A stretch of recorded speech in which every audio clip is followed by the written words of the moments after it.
Let's write the phrase happy birthday in calligraphy. Now, this is perfect if you are like me and you love making your own birthday cards because you never have to buy one again, and people who receive them just love how they look. So I'm going to show you my take on writing happy birthday in traditional, modern, and flourished calligraphy. Starting with traditional, I'm basing this on copperplate style.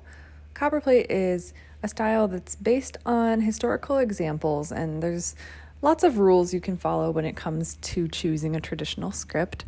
So at one point I did study copperplate style script. It's not really my wheelhouse anymore. This is Jillian here. Usually I do more of a modern calligraphy style, which I'll show you next. So I know those of you who are more experienced are probably noticing some of the errors in this, but that's all right. I wanted to share this anyway because this is one way that you could write the phrase happy birthday and give it more of a fancy look, more of a formal look. I'm using the traditional letter forms. Like you can see, the R in birthday is definitely more of a traditional letter form style based on some of the historical examples found in copperplate script. Same with the proportions, like the descending loop of the Y is much taller, same with the ascending loop of the H, taller than you would find in a modern calligraphy style. Speaking of which, let's move on to modern calligraphy for the phrase happy birthday. So right away, I'm using more of my own personal preference for calligraphy, kind of choosing which letter forms I like the best. Definitely the P looks more modern than in the traditional example.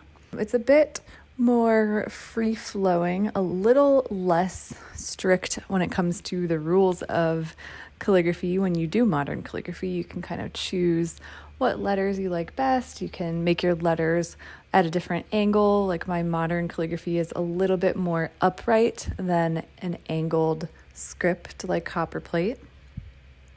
I've also made my ovals a little bit wider here.